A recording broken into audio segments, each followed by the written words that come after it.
Hello everyone, আসসালামু আলাইকুম। Welcome back to my channel. কেমন আছেন সবাই? আশা করছি যে যেখান থেকে আমার ভিডিওটি দেখছেন সবাই অনেক ভালো আছেন এবং সুস্থ আছেন। আর এইদিকে সকালে উঠেই ফিল্টার ধোয়া থেকে শুরু করে দিয়েছি কাজ।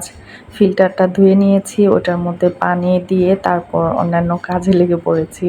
তো ইদানিং একটু কারেন্টে খুবই ডিস্টার্ব করতেছে। এদিকে কারেন্ট নেই দেখে তো এই ঘরের বারান্দায় এসে বসেছি। এখানে খুব সুন্দর বাতাস দিচ্ছে। ৩-৪ দিন যাবৎ কারেন্ট না থাকলেও কোনো অসুবিধা হয় না। একে তো ৩ তলার উপরে এমনিতেই হাওয়া দেয়, আর তার মধ্যে দক্ষিণা বাতাস যাকে বলে। এই বারান্দাটা দক্ষিণ দিকে পড়েছে, তো এমনিতেই আরো হাওয়া দেয়। আর এই পাশে দেখতেই পাইতেছেন কি করতেছে আরিবা। এখন হইছে আমার একজন সঙ্গী, কি আর বলবো। আর আমার কৌতূহলী বৌরির কৌতূহলের শেষ নাই।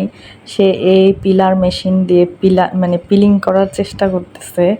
তো ও কি করতেছে, এটা দিয়ে পেঁয়াজ ছোলার চেষ্টা করতেছে। মানে কি এক আজব, মানে কতক্ষণ ধরে এটা দিয়ে করে, আবার হাত দিয়ে খুঁটায়। তো গতকাল জাকারিয়া দুপুরবেলা এই লাউটা নিয়ে আসছে। এটা ও কারো কাছ থেকে গিফট পেয়েছে। তো লাউটা এত ভালো, এত নরম, খুবই সুন্দর ছিল, কচি। যাও যাও।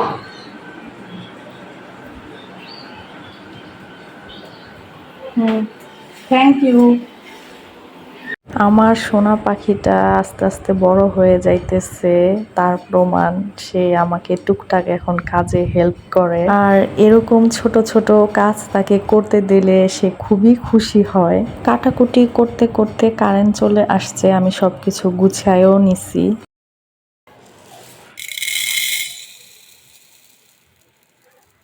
আজকের এই লাউটা আমি মাসকলাই ডাল দিয়ে রান্না করব।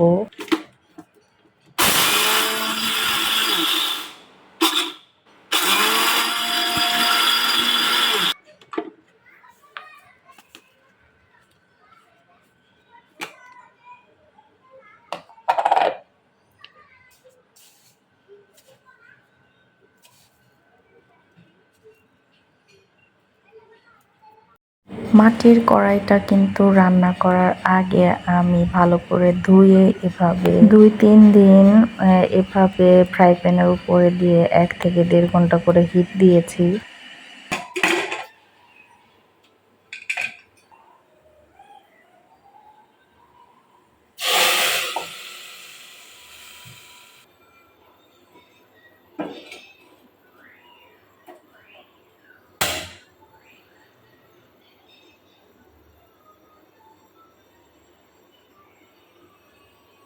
তো আজকের মেইন আকর্ষণ হচ্ছে এই কড়াই, মাটির কড়াই, যেটা আমি ঘুরতে যাইয়া নিয়ে আসছি।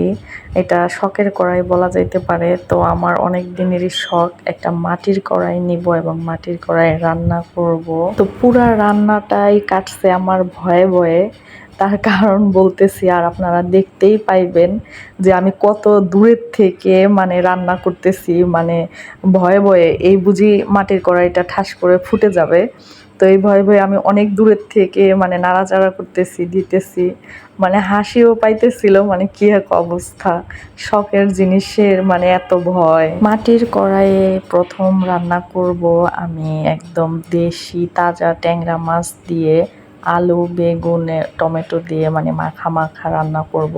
মাছটা আমি ইলেকট্রিক যে চুলা ওইটার মধ্যে ভেজে নিছি, আর এখন টমেটোটা দিয়ে দিলাম। টমেটো কিন্তু আমি ফ্রিজিং করে রাখছিলাম সিজনের সময়। বেগুনটা একটু পরে দিচ্ছি, কারণ বেগুনটা খুবই নরম ছিল, একদম বিচি ছিল না, একদম কচি ছিল।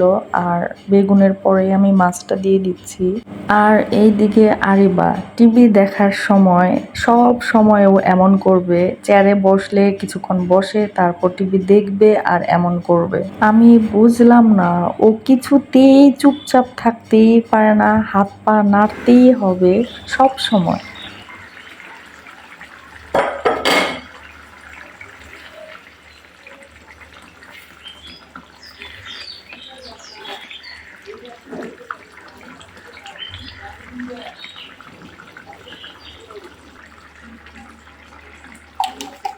আর এইদিকে ভয়ে ভয়ে ভয় নিয়ে আমার রান্না শেষ, ভয়টা জয় করতে পেরেছি।